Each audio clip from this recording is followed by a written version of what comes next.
السلام علیکم ورحمۃ اللہ وبرکاتہ۔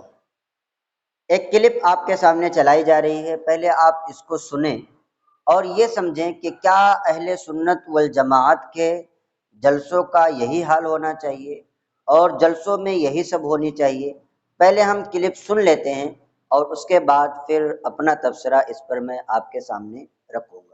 کو پھوڑ دو کہ مار کے پھسوڑ دو، جہاں ملے کھوڑ دو کہ گردنے مروڑ دو۔ مذاق بنا کے رکھ دیے جلسوں میں، آبی کو مموڑ دو پھپوڑ دو۔ کیا کر رہے ہو یار؟ تماشا بنا کے رکھا ہے، جھنجھنے لے کے کیا ہو رہا ہے یار؟ ایسے ایسے نعت خواہ جن کو یہ نہیں معلوم تو پڑھ کیا رہا ہے بیٹا، تو نعت پڑھ رہا ہے، منقبت پڑھ رہا ہے، نظم پڑھ رہا ہے، کیا پڑھ کیا رہا ہے اس کو خود نہیں معلوم۔ علی علی علی علی علی علی علی علی علی، ارے کیا ہے یہ؟ کون سی نعت ہے؟ حضرت حسان ایسی پڑھتے تھے؟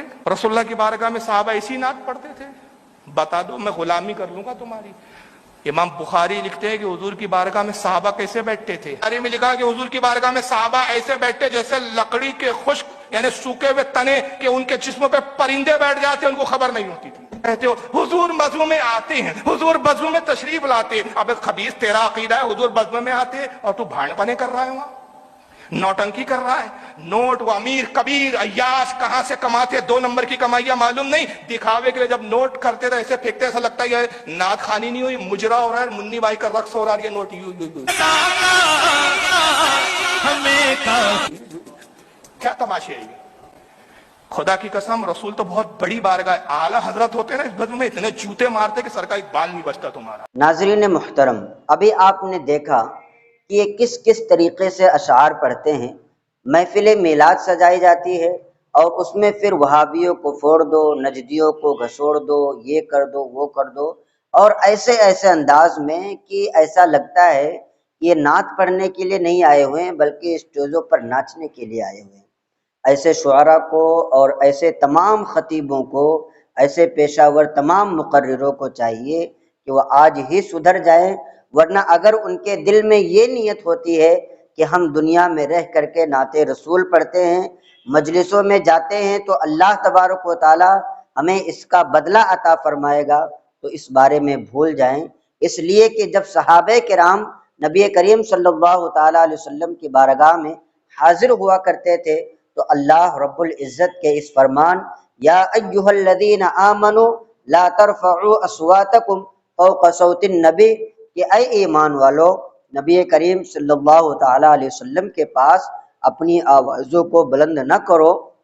اس پر صحابہ کرام عمل کیا کرتے تھے، یہاں تک کہ حدیث پاک میں ملتا ہے کہ صحابہ کرام جب ہمارے آقا رؤوف الرحیم حضور سرور کریم صلی اللہ تعالی علیہ وسلم کی بارگاہ میں بیٹھا کرتے تھے تو ان کا عالم اور ان کی کیفیت یہ ہوا کرتے تھے کہ اس طریقے سے اپنے آپ کو رکھا کرتے تھے، بیٹھا کرتے تھے، ایسے لگتا تھا کہ ان کے سروں پر پرندے بیٹھے ہوئے ہیں، اور وہ حرکت بھی نہیں کرتے تھے کہ کہیں نبی کریم صلی اللہ تعالیٰ علیہ وسلم کی بارگاہ میں بے ادبی نہ ہو جائے۔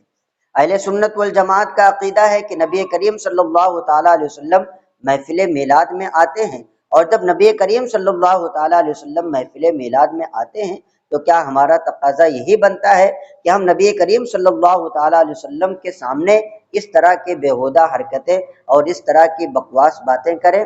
چاہیے کہ ہم اپنے جلسوں کی اصلاح کریں، اور جو لوگ کرسی صدارت پر ہوتے ہیں خاص طور پر ان لوگوں کو چاہیے کہ اگر ایسے لوگ اسٹیجوں پر مل جائیں، ایسے لوگ نبی کریم صلی اللہ تعالیٰ علیہ وسلم کی محفلوں میں ملے تو سب سے پہلے ان کی پکڑ کریں، وہاں سے ان کو بھگایا جائے، اور ایسے جتنے بھی لوگ ہیں سارے کے سارے لوگوں کو تنبیہ کی جائے، ورنہ آگے چل کر کے ہمارے جلسوں کا، ہمارے جلوس کا بہت برا حال ہونے والا ہے، اور پھر یہ قوم جو ہے کس تباہی کے دلدل میں چلی جائے گی اس کا کوئی اندازہ نہیں لگایا جا سکتا ہے۔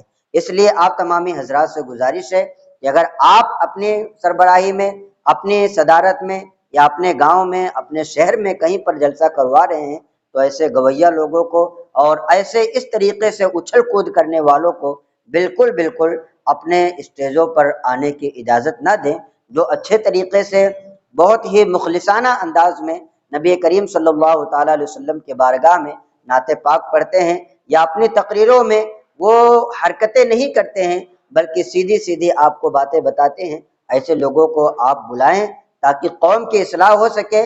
ایسا نہ ہو، ہم نے تو ایک جلسے میں دیکھا تھا، مبارک پور میں ایک جلسہ تھا، جناب حبیب اللہ فیضی صاحب آئے ہوئے تھے، میں نام اس لیے لے رہا ہوں، ایک بوڑھے صاحب وہاں سے گزر رہے تھے، ہم لوگ بھی لوٹ رہے تھے، تو ایک صاحب کہہ رہے تھے کہ یہ نعت پڑھنے کے لیے نہیں آیا ہے بلکہ تو اپنی ناچ دکھانے کے لیے آیا ہے۔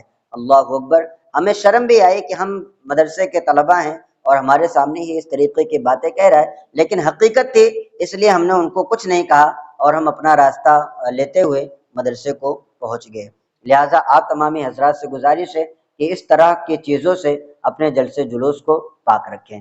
السلام علیکم ورحمۃ اللہ وبرکاتہ۔